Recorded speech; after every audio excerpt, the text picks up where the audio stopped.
Entonces, en esta interacción, en este ejercicio, la metodología, la manera de atender el efecto social, ¿sí?, de darle una característica de intervención que trascienda al efecto humano, ya que tiene una repercusión social que nos propone, más que una técnica de intervención, hablar sobre un ejercicio filosófico de respeto a las personas y no una imposición de un proceso de intervención, porque también la imposición es un ejercicio violento. Es pues desde el enfoque que concibe a la persona como un todo, desde el enfoque de la interacción entre factores físicos, emocionales, ideológicos, espirituales, que entienden al ser como un ente equipado de potencialidades que puede desarrollar a lo largo de su vida.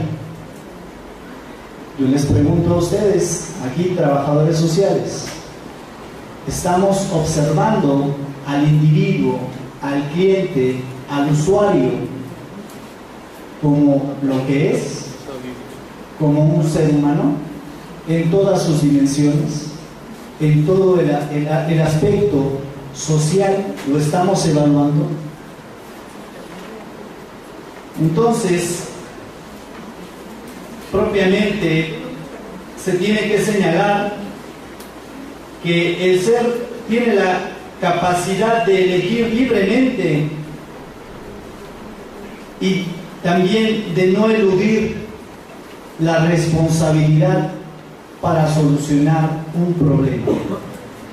Es ahí donde la relación del trabajo social, pues bueno, marca la pauta. Entramos en acción, porque desde que el individuo reconoce que existe un problema y que esto puede derivar en un efecto de violencia hacia el ejercicio familiar o hacia el ejercicio social, viéndolo desde esta función, desde esta perspectiva holística, pues bueno, vamos a intervenir, pero con él a la par, hacer un acompañamiento de intervención, hacer que también el sujeto pueda elegir las herramientas que nosotros le estamos proporcionando, ¿sí?, las herramientas metodológicas que nosotros le proporcionemos a lo largo de la implementación, ¿sí?, del plan que vayamos a diseñar y también del ejercicio metodológico para solucionar tal o cual problemática. Pues bueno, entonces, reflexionando en el ejercicio de la violencia, hay que reconocer que el trabajo social se desenvuelve en entornos de crisis, que el trabajador social se desenvuelve en la crisis. Entonces, el trabajador social se convierte en un factor determinante. He ahí la importancia, la trascendencia, ¿sí?, de tener perspectiva humana y de comprender al ser humano como lo que es, ¿sí?, una entidad social que va a traducir el esquema de la violencia, ¿sí?, a través del efecto metodológico y también de la visión que nosotros le proporcionemos. Muchas gracias.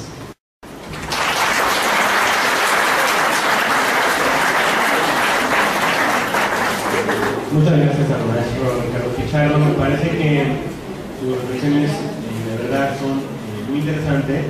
Justo lo explicaba con la maestra Olga, cómo este espacio en el que supuestamente debemos sentirnos más seguras, más seguros, más tranquilos, esperar todo el día para llegar a un espacio en el que estemos protegidos y protegidas, se convierte en el espacio en el que menos lo estamos, ¿no? Pensar este espacio de la casa y de la familia, como lo llamamos, de protección, seguridad, consejo, apoyo, cariño, y que realmente al final que tenemos no es nada de eso, y muchas veces justo encontramos otros espacios para desarrollarlos. Me parece muy importante lo que decía el profesor, cómo valoramos a las personas en este enfoque de la violencia como sujetos de derechos, ¿no? En este enfoque ver las intervenciones o las acciones que hagamos con las personas que viven y que generan violencia no solamente son con una intención filantrópica, de ayuda, de apoyo, sino es porque tienen derecho a vivir sin violencia. Desde ese sentido vamos a pasar con la muy querida maestra Olga Roelo, que nos va a exponer sus conocimientos y sus aportaciones al tema. Un aplauso para la maestra, por favor.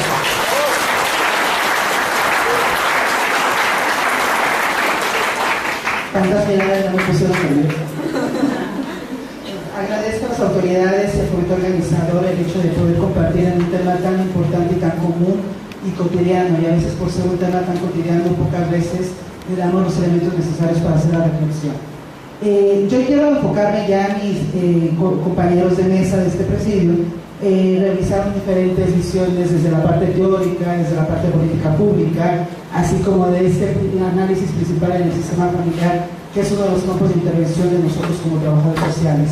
Yo me quiero enfocar en algo importante. Primero, tener claro que la violencia sí tiene una intención, pero sobre todo la persona que la ejerce o la recibe tiene que tener un elemento muy importante, que es la vulnerabilidad. En eso me quiero enfocar el día de hoy. Nosotros como trabajadores sociales, para poder trabajar junto con las personas y dar una visión importante a lo que es la violencia, independientemente de donde, si es una violencia autoinfligida, si es una violencia interpersonal o si es una violencia organizada, como lo han mencionado mis diferentes compañeros, no debemos de perder de vista la vulnerabilidad. ¿Qué es la vulnerabilidad? ¿Alguien de ustedes lo ha escuchado? ¿No? ¿Nunca se han sentido vulnerables? Pues no los escucho. ¿No han desayunado? No. Pues tampoco necesitan cafeína. Si no no participamos, hablaré mucho. Entonces, ¿qué es vulnerabilidad? Fuerte. Esa es violencia. Por favor, pueden checar el aire acondicionado para que puedan participar. Si no se me están durmiendo. Adelante. Tendremos un micrófono, Canes, por favor.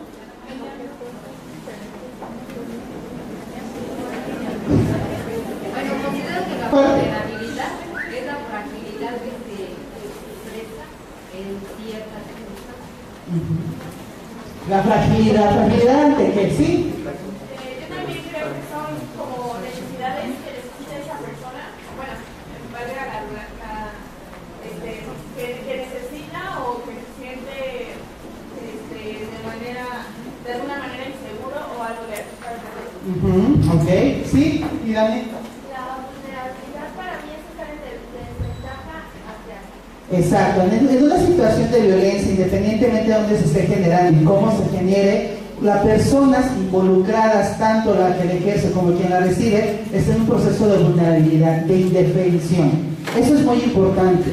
Nosotros como trabajadores sociales siempre debemos de estar al tanto de que las personas que actúan de cierta manera o la incongruencia que presentan en lo que piensan, sienten y hacen, tiene que ver con una historia, pero la historia no nos va a determinar. La historia nos influye en la manera en cómo vemos al mundo y tiene que ver con esa percepción. Bien comentaba el maestro Aguilar, la política pública debe de ser desde lo social y para lo social, recorrer a esta parte de lo microsocial. Nosotros como trabajadores sociales no podemos atender ningún tipo de tema en este específico de violencia si no vemos quién es la persona que está frente a nosotros, qué es lo que piensa, qué es lo que siente, qué está pasando, qué está pensando y por qué se está involucrando en esa circunstancia. ¿Por qué se ha manejado la violencia actualmente como un problema de salud pública? Porque no se está visibilizando los usos y costumbres, no se está visibilizando la manera en cómo se interacciona. Ya me están traumando. No se está visibilizando a la persona, y en ese sentido lo que quiero enfocarme es una de las frases muy útiles que se utiliza en el radio pasillo, que se utiliza en lo cotidiano, es que esa persona sufre violencia porque quiere, y eso no es así. Las personas que se llegan a meter en este proceso o que en alguna manera estamos involucrados tienen que ver porque no sabemos otra manera de dirigirnos. Y en ese sentido les quiero compartir 3 elementos importantes de cómo podemos abordar la violencia como seres humanos. Tenemos un discurso oficial, ¿cierto? Todos tenemos una historia de cómo nos logramos explicar el mundo. Lo que nosotros como trabajadores sociales debemos de lograr a través de una evaluación, a través de una entrevista, a través de un elemento importante es que las personas nos digan aquello que no verbalizan, lo no dicho, es decir, lo que les está dañando en el corazón, lo que les está vulnerando, lo que les está permitiendo ser indefensos. Y en este sentido, si nosotros seguimos el discurso oficial o la línea de que tú estás ahí porque no puedes hacer otra cosa y lo modificamos con una información poco inusual, entonces podemos hacer un cambio. Eso es muy, muy importante.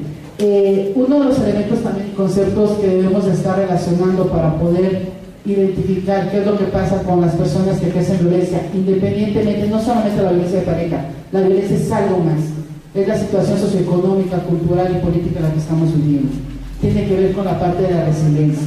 Los seres humanos tenemos la capacidad para poder vivir de manera diferente, como cada quien la puede entender. Aquí tenemos un proyecto de vida que es ser felices. Y de ser felices incluye la satisfacción de las necesidades básicas, instrumentales y afectivas. Luchemos por ello, colegas. Muchas gracias.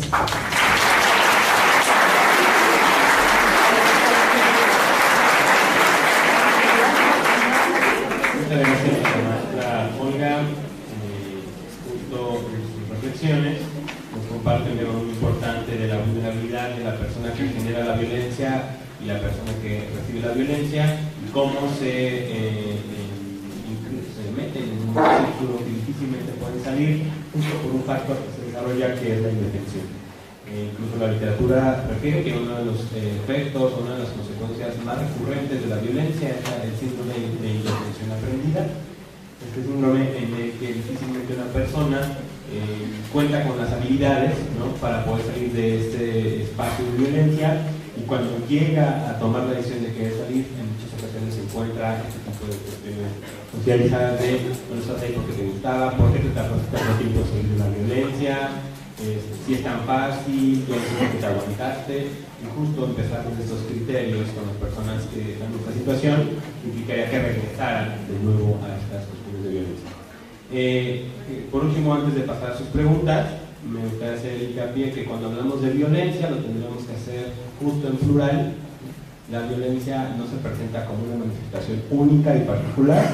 Siempre cualquier acto y recalco u omisión, la violencia no solamente es lo que se hace, sino lo que se deja de hacer también, siempre va acompañada de otro factor que también es violencia.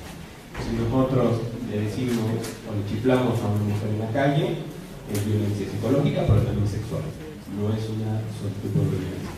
Si lo hacemos con nuestra pareja, es violencia física, es violencia psicológica, pero también es violencia familiar. Entonces, de acuerdo a la denominación de los tipos y las maneras de violencia, es como podemos identificar que este fenómeno, que ya es grave, se manifiesta de diferentes formas. Vamos a dar el espacio para sus preguntas. No sé si las instituciones que nos están apoyando tengan por ahí preguntas para hacerles a los ponentes.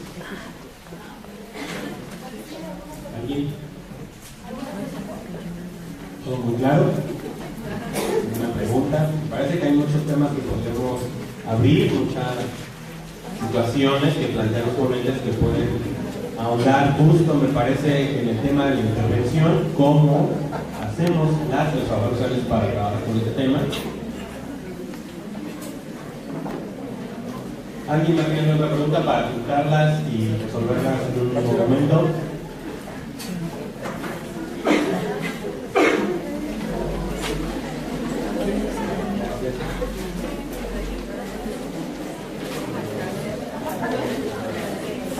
Bueno, si llega a haber más, lo hacemos en otro momento. Entonces, uno de los papeles que nos llegan, más que pregunta, es un comentario. Por su nombre, pero menciona el silencio también es violento. Justo lo vamos a plantear ahorita en los ponentes. Vamos primero a responder la pregunta que le hace el maestro Diego y después hablamos de este efecto del silencio. Para el maestro Diego le preguntan cómo fomentar un contexto de ambiente positivo con bases o normas. Lo pregunta la alumna Angélica Guzmán. Primero tendríamos que analizar a qué está refiriéndose con el ambiente positivo. ¿sí? Porque si se enfoca más en los aspectos subjetivos, sí va a estar como complicado, tendríamos que analizar los espacios comunitarios, locales y la perspectiva de realidad que tiene. Si el positivo lo refiere desde el positivismo, entonces creo que sí nos hacen estos espacios distintivos, y que nos permite ir en contra de lo que dicen los demás. A ver, primero, toda institución sirve para dos cosas. Primero, para controlar los elementos que transgredan la estabilidad y la seguridad. Por lo tanto, las personas y las instituciones controlan. Y está estipulado, porque eso te da seguridad y estabilidad. Cuando manejas conceptos similares, las personas se mueven bajo esos mismos elementos. Si no lo hacemos así, entraríamos en un caos. Por lo tanto, nos dirigimos. Somos reproductores de control, sí, y somos buenísimos. Que no lo queramos reconocer otra cosa. Y es algo que nos critica también. Otro elemento es que no estamos enfocándonos en aspectos desde la política pública y desde el derecho contrarios a la norma. O sea, nos tenemos que comportar de la misma manera y espera algo de nosotros porque estamos dentro de una sociedad ya determinada. Entonces, comportarnos de esta manera sería ilógico. Entonces, ¿cuál es la otra parte de la pregunta? ¿Cómo comentar un objetivo con base en Ok, ¿cómo lo comentamos? Primero, tenemos que analizar qué somos. Después, vemos la norma jurídica en relación a qué podemos hacer. Y bajo esos elementos, generamos programas, proyectos que permitan la reproducción de conductas esperadas. Y olvídense de la certitud. Conducta. Gracias. Bien.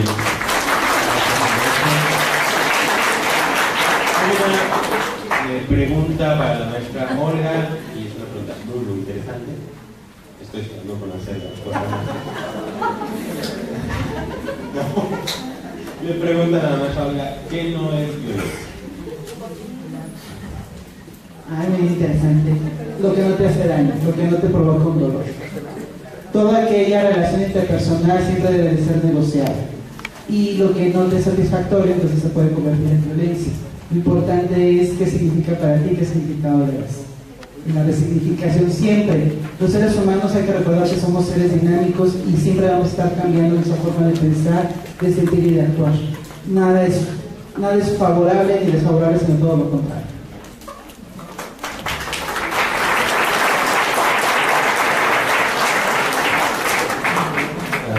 Muy bien, vamos. Tengo dos preguntas más específicas para los ponentes y dos en general. Vamos a resolver problemas particulares. De nuevo para el maestro Diego, le preguntan, en un ambiente laboral, ¿cómo exiges sin violentar? ¿Cómo exiges, perdón? Es que no entiendo, ¿verdad? En un ambiente laboral, ¿cómo exiges sin violentar los intereses del mismo trabajador? Primero, en un ambiente laboral es un ambiente controlado, se rige por normas y criterios, ya sean públicos o privados.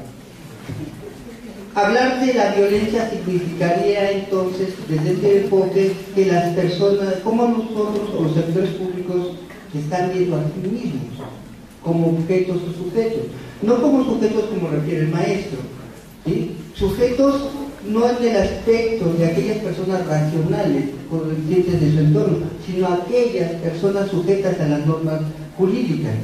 Es decir, si yo veo a la persona se debe comportar como está estipulado. Si no se comporta, hay que conducirla a través de estímulos conductuales para que reaccione de manera esperada. ¿Eso es violencia? Sí, sí es violencia, porque violenta a la persona, la saca de un estado de confort. Todo es violencia, punto. O sea, no entremos en cuestiones simples o complejas. Todo es violencia, sí, pero en el momento en que definamos el concepto de violencia nos permite visualizar qué hacemos. Porque tenemos que tener una perspectiva sobre el otro. ¿El otro qué es? ¿Cómo reacciona? ¿Cómo se analiza? ¿Cómo concibe su propia realidad? ¿Y cómo se expresa a través de esa realidad? Para que nosotros podamos definir si le gusta, de una manera simple, ser manipulado o construir con él. porque la manipulación permite que el otro también se sienta seguro. Y ello genera actividades laborales esperadas. Recuerden que le paga a un empleado para que realice la función por la cual fue contratado. Si no la realiza, en base al derecho, tiene que ser despedido. Deberíamos haber estudiado muchos políticos, pero bueno, la ignorancia también es grande. Y aunado a eso, nosotros tenemos que exigir, porque también el servidor público o el empleado privado tienen actividades definidas y nosotros contratamos un servicio o le pagamos al servidor público para que nos dé beneficio social. Está estipulado en la Constitución y en las normas administrativas correspondientes.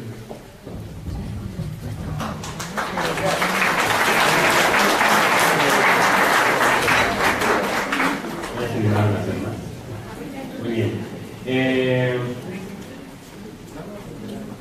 Para aunque el tiempo voy a tratar de resumir, porque algunas incluso se repiten. Para el maestro Ricardo Pichardo le preguntan ¿cómo puedo abordar el tema de la violencia en los jóvenes? Hacen un marco que es entre los 15 y los 18 años.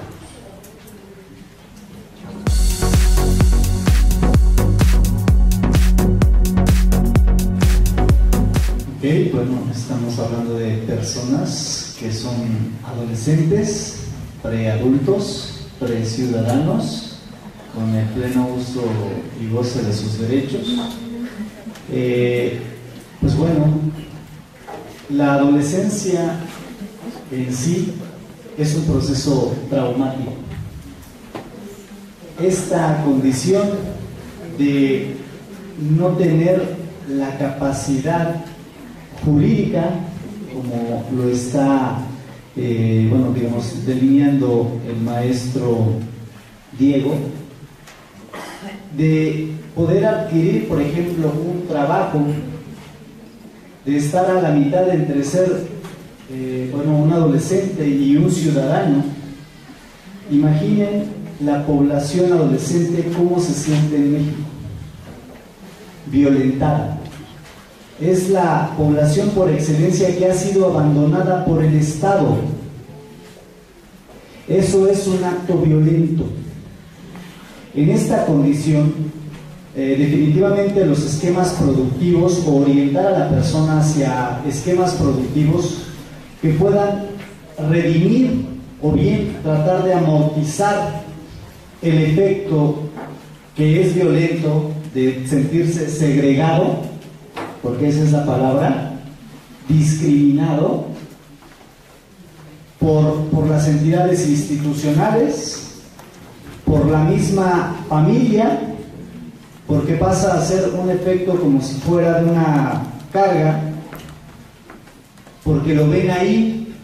Y si no, pues bueno, hace poco estuvo muy de moda el término de nini, ¿sí lo recuerdan? Ni trabajo ni estudio.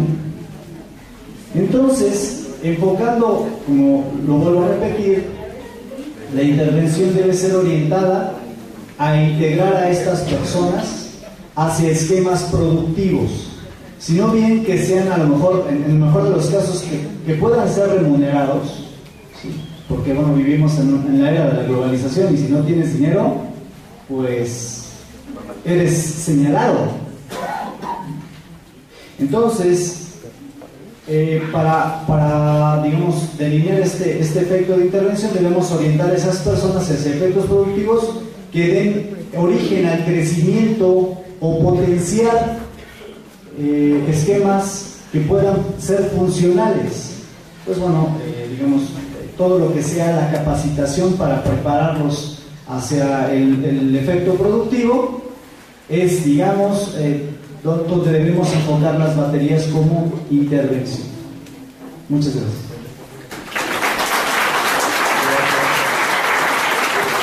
Dos preguntas para el maestro Mario Ortega. Le preguntan, primero, ¿cómo responder a una agresión verbal? Y la otra pregunta, ¿cómo decir a una persona conocida que es violenta?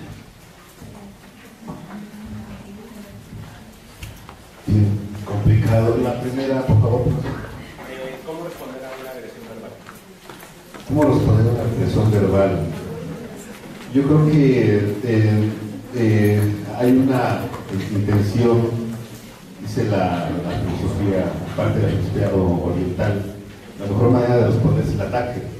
No, la mejor manera de responder a una agresión verbal es no responderla, lo que no nos llevaría a estar en una situación de sumisión, de aceptación de la agresión verbal. Yo creo que habría que definir bien si esta agresión es producto de las emociones, de la parte natural de la persona, o es intencional.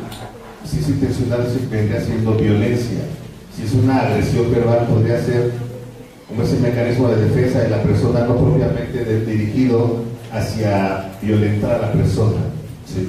Yo creo que en ese sentido habría que ver el contexto, pero responder con violencia no nos llevaría a nada bueno. Estamos así como estamos precisamente por eso, porque respondemos la violencia con más violencia.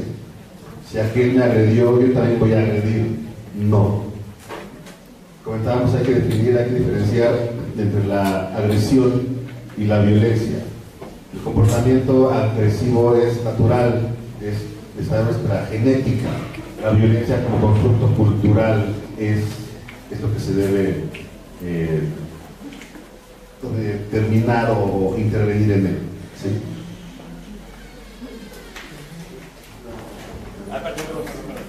Por favor.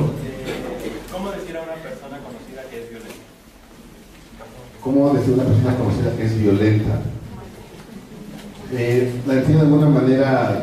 Es importante decir las cosas como son, sin la intención de violentar a nadie. Comentábamos al inicio que la violencia es un discurso, es un constructo, es una parte discursiva, y se dice violento al que es violento. Sí, igual con mis compañeros ponentes, habría que ver dónde está situado el contexto de decir quién es violento y quién no lo es. ¿Para quién es violencia? Podemos recibir alguna palabra que entendamos como violenta, alguna palabra que recibamos que no sea violenta y la entendamos como violencia o no como violencia. Habría que definir muy bien en qué sentido se está dirigiendo el adjetivo subjetivo de violencia. Pero hay que decirlo, la violencia es un acto de daño. A partir de ahí, ¿sí? Gracias.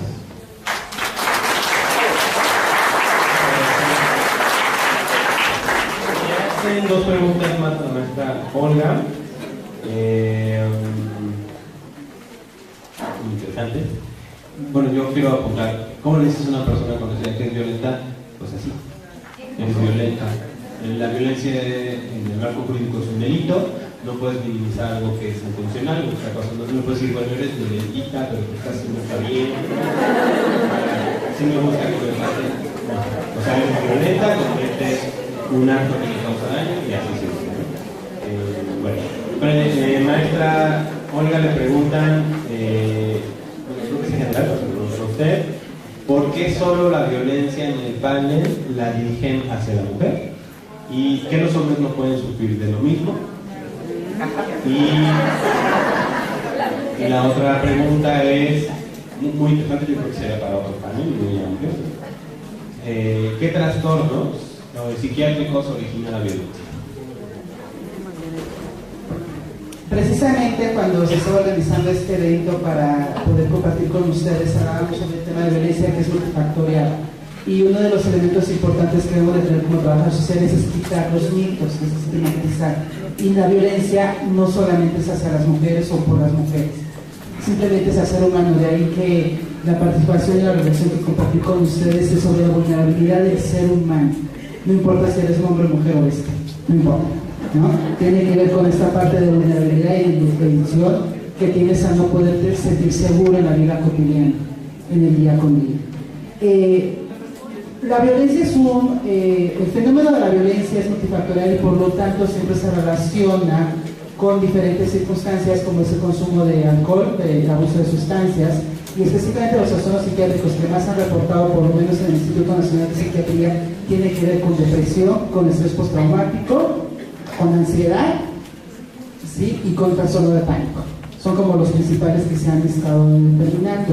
De hecho, hay un artículo muy interesante donde habla sobre todos los diferentes estudios que se han realizado sobre el tema de violencia generado a partir de diferentes circunstancias como eje central de investigación o bien como consecuencias, y lo van manejando en ese sentido. ¿Cuál es el consumo de alcohol y de droga? Como todos estos factores psicosociales, o bien ya como un diagnóstico específico, que son los que mencioné hace un momento. Muy bien, muchas gracias.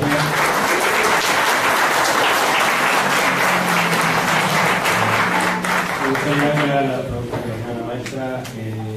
Hay síndromes que son muy frecuentes en las víctimas, que es lo que decía, el síndrome de detención aprendida, el síndrome de Estocolmo, el síndrome del niño maltratado y el síndrome de la mujer maltratada, que es esta confusión desde pues ya una diferencia perceptiva de la realidad que está viviendo la persona que está siendo de violencia. Hay preguntas en general. Me gustaría si dos de nuestros ponentes pueden responder las preguntas, y la otra pregunta otros dos, o los mismos dos, como ustedes gusten. La primera es: ¿qué pasa con la no aceptación de la persona que sufre violencia? Los cuatro, ¿se animan? ¿Qué pasa con la persona que no acepta ser violenta? Primero, si no se considera violenta, no es violenta, dentro de su lógica. Por lo tanto, todo lo que hace está justificado y fue aprendido, por lo tanto lo está reconociendo. No es violenta. Una persona que no se reconoce violenta no es violenta dentro de su lógica, Es violenta para los otros, pero para él mismo no. ¿Por qué? Porque su realidad está marcada por eso. ¿Por qué los hombres no vivimos violencia? Porque así nos educaron, o sea, nosotros nos comportamos de una manera que nos permite socializar, por eso el concepto de violencia es importante. Cuando nos violentan las mujeres no es violencia, es otra cosa que no les digo.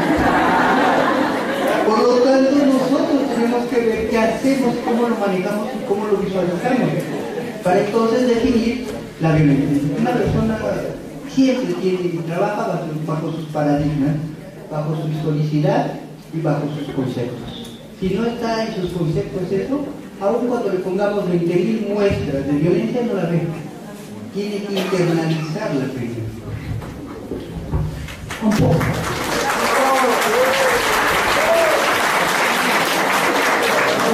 Comentando lo que comenta Diego, tiene que ver precisamente con el significado y la historia que vamos teniendo cada uno de nosotros. Si nosotros como trabajadores sociales no contemplamos los usos y costumbres y la manera en cómo entendemos las cosas, no se va a poder realizar un trabajo adecuado, no se va a hacer ese enganche que permita al otro, a la persona que ejerce o no violencia, poder hacer un cambio.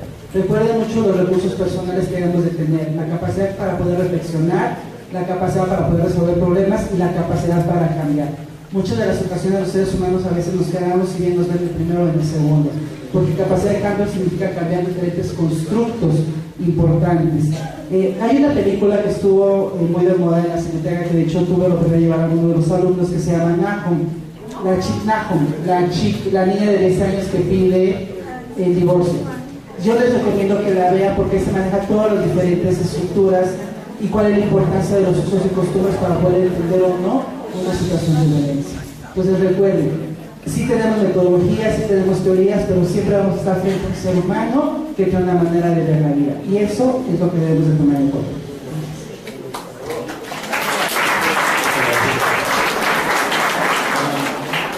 Son dos preguntas más. En general al panel preguntan: ¿posponer la atención que se debe dar a otra persona es violencia? La primera pregunta. La otra pregunta, me gustaría como aclarar un poco, no lo entendí muy bien el planteamiento. ¿La persona que retrasa o pospone sus deberes laborales y familiares está ejerciendo violencia? ¿Quién de nosotros? Bueno, voy a responder esta última para tratar de aclarar el sentido de la pregunta. Una persona que retrasa o pospone sus deberes laborales y familiares. como ya lo decía el maestro Diego, son esquemas controlados, ¿sí? La institución laboral y la institución familiar, que si está ejerciendo violencia, al retrasar o posponer la actividad que, bueno, digamos, se equipara al funcionamiento que se espera de la persona, pues uno tiene que ver muchas aristas para quién es violento, ¿sí? En ese efecto, ¿por qué lo está retrasando o por qué lo está posponiendo? Hay que preguntarnos cuál es la retórica de este acto.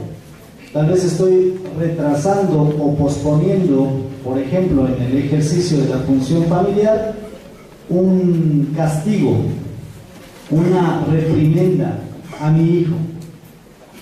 Ahí mi función como estructura paterno-filial es marcarle el rol, ¿sí? Imponer, como ya se los había comentado, ya es un ejercicio violento.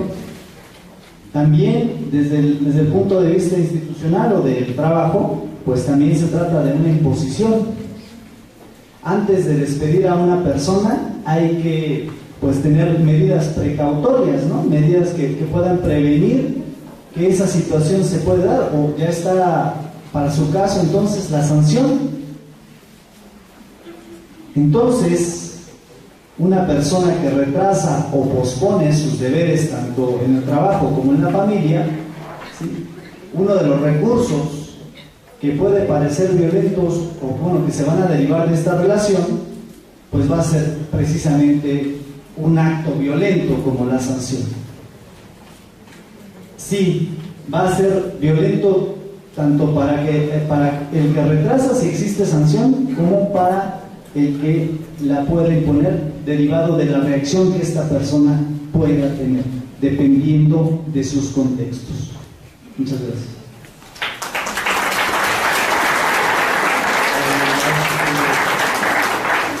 A ver, es una conducta tipificada, ya sea en una ordenanza penal, civil, administrativa, por lo tanto debe de ser sancionada como dice el maestro, no hay otra cosa, punto. Cuando lo manejas desde los aspectos tan particulares, tiene una sanción, por lo tanto está tipificada y tiene una característica especial para ser sancionada.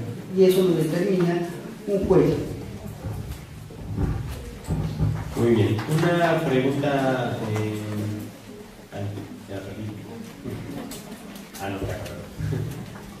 Para el panel es una pregunta muy interesante. Si todos somos violentos y violentas, ¿cómo erradicar entonces la violencia?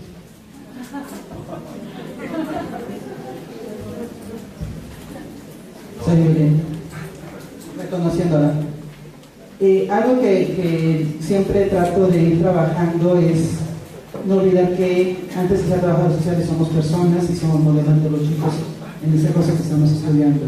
Y algo fundamental es conocer cuáles son nuestros monstruos, cuál es nuestra historia, ¿no? Y en ese sentido, al momento de ir reconociendo las cosas y llamarlas por su nombre y ponerle un apellido, eso va disminuyendo la situación. ¿Cómo evitar, cómo controlar la violencia? Primero, lo primero que tenemos que hacer es aceptar que hay algo que nos mueve, que hay algo que nos inquieta y nos incomoda, que nos frustra y nos enoja. Si nosotros no percibimos esta experiencia y alguien no nos dirige para irla controlando, aceptándola, difícilmente vamos a poder trabajar sobre la violencia. Eso nos pasa a todos, porque en esta vida todo es frustrante. Si no llegamos a tiempo ya nos frustramos. Si no me trajo un helado, ya me frustré. Si no me invitó a celebrar, ya me frustré. Si mi profesor me exige y aparte es poco piadoso, ya me frustré. Y aparte si me dice no cada 30 segundos, me frustra. Entonces poco a poco tengo que ir aceptando, reconociendo que hay cosas que me frustran. Cuando ya las ubico y las conozco, las puedo trabajar. Por eso hay un diplomado para la paz, que me han trabajado mucho tiempo la ONU, donde te enseñan técnicas de mediación, de aceptación, de frustración, para poder tratar de vivir un poquito más tranquilo, más tranquilo. La violencia va a seguir existiendo. Gracias. Yo creo que es imposible erradicar la violencia. Somos seres humanos. En nuestro constructo cultural tenemos la violencia. Es importante también decir que no todo acto de violencia en algún sentido es violencia. Exigirle al alumno que lea no es violencia. Él lo puede entender así. La violencia es imposible. En tanto que somos seres humanos, somos seres que tenemos pasiones. Entonces es imposible. Que el ser humano lleva en su genética, en su ser social, la violencia. Forma parte de su ser humano. Precisamente es humano porque es violento. La sobrevivencia lo obliga a ser violento. Lo social lo obliga a ser violento. Entonces, personalmente es imposible erradicar a la violencia. Una cosa es controlarla, otra cosa es dirigirla, sancionarla penalmente, pero no se puede erradicar por completo. Es como querer cambiar el color de la sangre, es imposible. La violencia nace con el ser humano.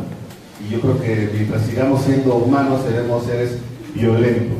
Debemos dirigirla, sancionarla, reducirla, pero quitarla, cancelarla, eliminarla es imposible. Gracias.